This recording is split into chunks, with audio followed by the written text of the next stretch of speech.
अस्सलाम वालेकुम, welcome to bird society. और आज की वीडियो का टॉपिक, जैसा कि आपको वीडियो के टाइटल से पता लग गया होगा, आज की वीडियो के अंदर मैंने जो है मैंने आपकी वीडियो को बताया था, वीडियो के टॉपिक मैंने आपको एड्रेस किया था इन ब्रीडिंग के बारे में।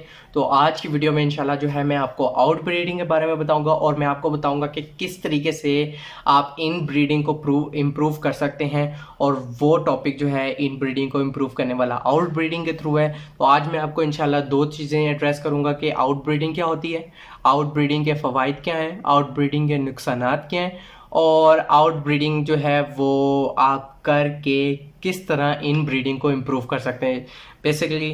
तो चलें शुरू करते हैं।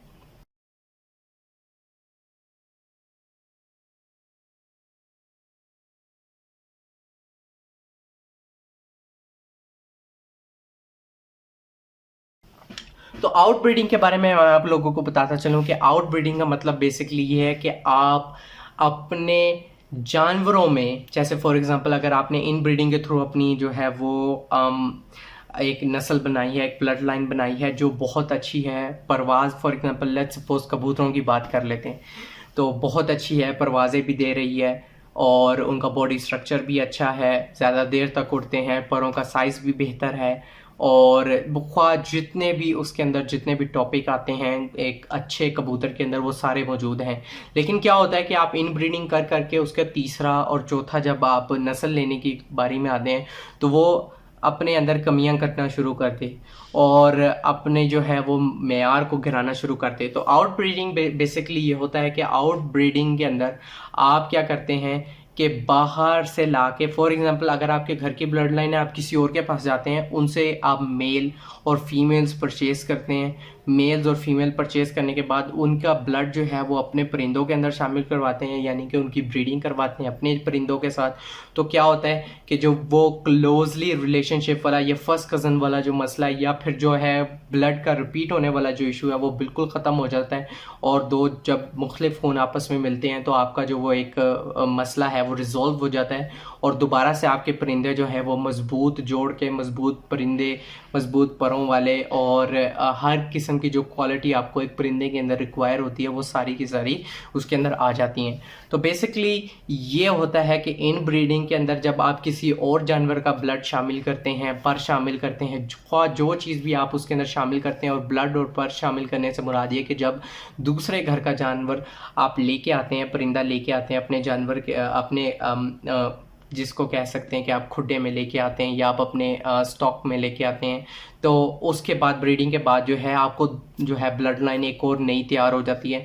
तो बहरहाल आप उसको खुद से भी नाम दे सकते हैं। एक एक घराने की कई कई ब्लड लाइन्स हैं। जो फॉर एग्जांपल रखने वाले लोग हैं तो वो टाइगर ब्रीड, शेरा ब्रीड, बहुत सारी डिफरेंट ब्रीड्स को लेके चलते हैं, जिसके बाद वो ये आपको कहेंगे कि ठीक है ये भी अच्छे हैं, ये भी अच्छे हैं, ये भी अच्छे हैं। बेसिकली इनके जो वालदैन हैं, जो पीछे से आने वाले अबाव अजदाद हैं, वो सेम हैं, लेकिन इनको मुख्तलिफ तरीके से मिलाकर डिफरेंट ब्रीड बनाई गई हैं। तो ब्लड लाइन आप बेसिकली उन सबको एक नाम भी दे सकते हैं, मुख्तलिफ नाम भी दे सकते हैं। तो बेसिकली कहने का मेरा मकसद ये है कि जब इनलाइन ब्रीडिंग में आप मुदाखलत करते हैं दूसरे जानवरों की, दूसरे घरों के जानवरों की, तो इसको बना देते हैं आउट ब्रीडिंग। तो ये होता है आउट ब्रीडिंग। और आउट ब्रीडिंग के बेसिकली फ़वाइद बहुत ज़्यादा है और नुकसानात कम हैं। नुकसान मैं पहले डिस्कस कर लूँगा क्योंकि नुकसानात कम हैं और फ़वाइद ज़्यादा हैं। जिस तरीके से मैं आपको बताता आया हूँ कि फ़वाइद कितने ज़्यादा हैं, तो उसको एक दफ़ा मैं दोबारा से रीअरेंज कर लेता हूँ वीडियो के अंदर। तो बेसिकली नुकसानात सिर्फ यही हैं कि आपकी जो बनाया हुआ ब्लड लाइन होगी उसके अंदर किसी और का ब्लड शामिल हो जाएगा तो वो प्योरिटी नहीं रहेगी।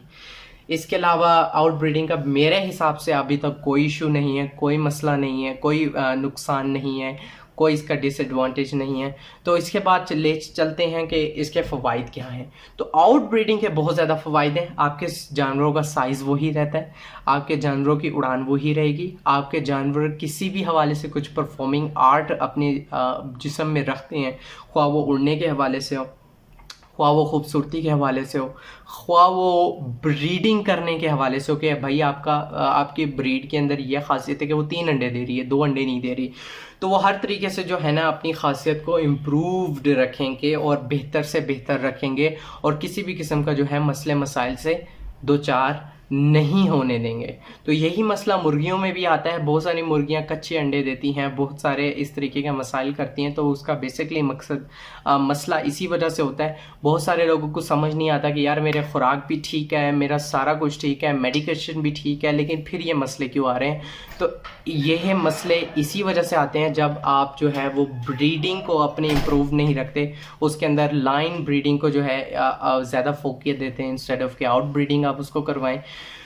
तो ये कुछ जो है ना मैंने आपको डिसएडवांटेजेस और एडवांटेजेस बताए थे इस वीडियो के अंदर। होप आपको जो है ना वो समझ आ गए होंगे, और अगर आपको अभी भी कुछ समझ नहीं आया तो आप कमेंट बॉक्स में जो है ना मुझे बता सकते हैं, ताकि जो है मैं आपको रिप्लाई करके भरपूर तरीके से आगाह कर सकूं कि आपका जो मसला है वो इस हवाले से वो आप उसको किस तरीके से इम्प्रूव कर सकते हैं। तो मुझे अपनी दुआ में ज़रूर याद रखिएगा। अल्लाह हाफ़िज़, फ़ी अमानिल्लाह।